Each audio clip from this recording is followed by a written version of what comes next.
He knows 20 moves of theory in the Danish Gambit. He knows 20 moves of theory against the Breyer. He knows 20 moves of theory against the Chigorin. He's completely booked up, and for an 1800, that's extremely impressive. Like, that's unheard of. I played a Gambit in the Ruy Lopez that my opponent never saw before. My opponent goes with e4, shows up 15 minutes late. I go e5, knight f3, knight c6. I have 3.5 out of 7 in this tournament. I absolutely need a win. My opponent's 1800 from the USA goes bishop b5, which marks the Ruy Lopez by white. I go with a6. Online I go like this, but in this tournament I went with some very fresh prep. Bishop a4, I go knight f6, and now this is all theory. This is very, very common Ruy Lopez, c3, castles, and then after h3, knight a5 marks the beginning of a Chigorin variation by black. The bishop folds back, and in this position, the very normal move is c5, taking some space for black. But here I played something called the Gaji Gambit, invented by Polish grandmaster Grzegorz Gaji when he played d5 in 2007 with the black pieces. This move offers a pawn 2 different ways in one single move. 10 moves into a Ruy Lopez. It's absolutely sensational. Against d5, I was pretty confident. I played it nonchalantly on the board, you know, and my opponent was kind of like taken aback, like looked at my face to make sure that I was awake on the planet. And so there's 3 replies to this d5. Here you can take, you can play d3, which is like just solid, and you can play a more aggressive d4. All are played at top level, but I would say that takes and d4 are the more popular these days. My opponent goes for knight takes e5. The only move I didn't look at, very silly of me, in my preparation. First of all, the basis of this gambit is that I give up a pawn for piece activity, so the black pieces will gain extremely active and rapid pieces across the board in exchange for that small pawn given.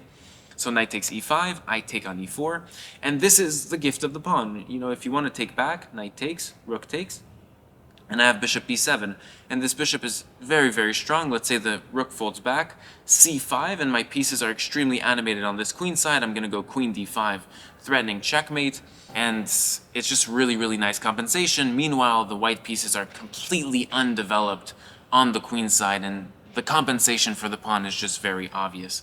White can't play d4 too, it's just like, it's a whole mess.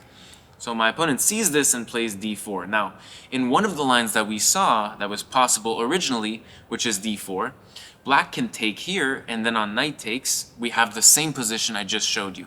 Here, black should go c5, and the game goes on. But in our line, on knight takes e5, I took, and now d4, here, the pawn moves 2 steps in a row, and my pawn is here. So I can perform the very special move, en passant, and take the pawn on d4.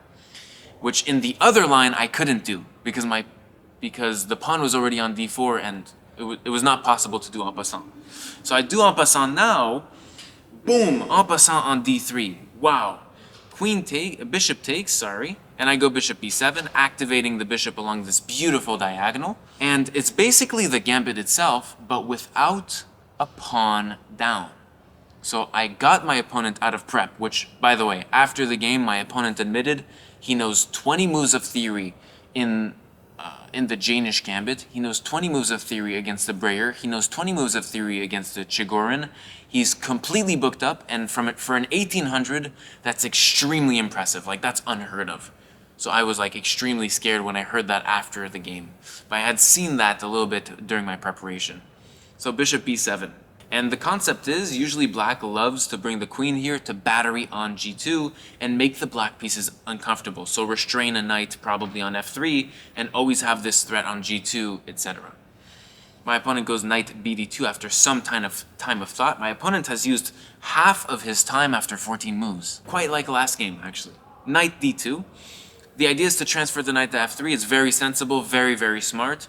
The knight just simply has no future on the queen side. It can't develop well. So this is like super nice, taking 2 moves out to develop to get a really nice knight. I go rook e8 after a lot of time too. I took 30 minutes. It's the first time I'm out of prep in this game. Rook e8 is played. I was thinking of queen here, it gets met well. I was thinking of bishop here, it gets met well. I was thinking of knight c6, it gets met well. So I go rook e8. Knight f3. I go queen d5 here. And that's the thing, I'm restraining the knight now. The knight can't move because I can take on g2. But this, in this variation, turns out to be bad. A bad version of this battery. Usually you love batteries in chess. And usually in the Gajewski, you know, there's a pawn on d4, and which explains why the battery is so good. So because there's no pawn on d4 for white, here my opponent plays bishop f4, and now I go into a complete scare between you and me. Because my opponent is going to play queen c2 and rook a d1 and completely trap my queen in the center. For example, like queen c5, you can imagine bishop e3, like my queen gets chased like wild. So I go c4 and b3, really relieving. On queen c2, let's just say I go rook a d8, rook a d1, and bishop f5, or even bishop takes h7, wins the queen directly. And this traps my queen. Whoops, this traps my queen right here. So black are definitely in a bind here, and it's actually completely losing for black. And don't even think of taking on a2, because rook a1 just wins the knight instantly. So I was really scared here.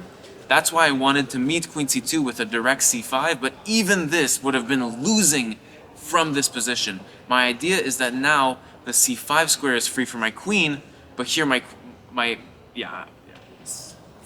it's over. It's over. I was going into like a really losing line, which is why this b3 move, preventing c4 entirely, saves me. It actually doesn't prevent c4 entirely. I don't know why I said that. I go c4 anyways. B takes, knight takes, and you can see the improvement in the pawn structure here. My opponent has double isolated pawns, and I have beautiful connected pawns. If I could have a wish in this position to trade off my offside knight on a5 against this really centralized e5 knight, I would do it 10 times out of 10. So we just trade knights here. I'm so happy. Bishop back to c2. And now I go bishop a3. A little bit better was bringing my rook a to d8 first, but bishop a3, you see we talked about this term after the game, a micro-domination by the black pieces, because the bishop is threatening to go to b2, and overall, this bishop is dominating this rook and pawn and putting white into a bind. A pattern that's very beautiful, I think, in this position. My opponent trades queens. I go knight takes, forking this bishop and this pawn, and after rook takes, the bishop has two options to defend this. I looked at both. On bishop e5, f6, bishop d4, I like this because there's no counterplay that I can do with bishop c5 and attacking, actually redirecting my forces to f2. So this is pretty nice for white. I thought my opponent was going to play this. This is also, it is quite nice, but I think there are still like bishop c5 things long term, or maybe just considering bishop b2 and picking up the pawn there. Here my opponent plays none of those and goes with rook b. Oh no, he goes with bishop a4 first, attacking my rook. Rook here, I don't like this move, by the way. The bishop is on the side of the board, which means half of its mobility is cut. Rook e2, and now rook b1. Rook b1 attacks my bishop, and if I do whatever, my opponent will go with checkmate, basically. So here I find a resource to try to block off the counterplay of the back rank being weak. So I go with rook b2. And here it's saying to this rook, look, if you want to trade my rook, I'm threatening this pawn, and I'm threatening this knight as well. It's pretty winning for black. So my opponent directly goes with rook e1, threatening checkmate, except we have a meme that is present on the board. After I see it, I go, oh my god, it's bishop from z34 that is winning the game for me. Knight takes bishop works, because rook e8 check is not checkmate. There's a bishop from the other side of the universe, from the Milky Way and beyond, from 3 galaxies away, that goes bishop f8 and defends, covers the checkmate, and black is up a full piece. Knight e5, my opponent wants to go knight d7. At this point, I'm like so relieved because I knew the middle game was not swinging my way. Rook takes a2, I'm attacking the bishop. Knight d7 threatening my bishop. I knew that I could cover this with knight e6. And now after knight b6, black to play and win. For the U1000 ELOs, try to solve it. Comment down below your answer. Here, after not long of thought, I go rook takes a4. And here it just wins 2 pieces for a rook, knight takes, and bishop c6, forking these 2 pieces here. And my opponent... Oh no, my opponent, seeing that, sacked the rook here. King takes and knight takes, and I'm up a piece. After bishop c6, my opponent resigned. Close game. I got a very high accuracy this game. What was it? 94.4. I played like a 2600 in an OTB game. Spicy. That was my win of round 8. Tomorrow, after a win against an 1800, I am paired against a 1700 from Singapore, who is up 80 points in the tournament so far. I am dead scared for tomorrow. See you then.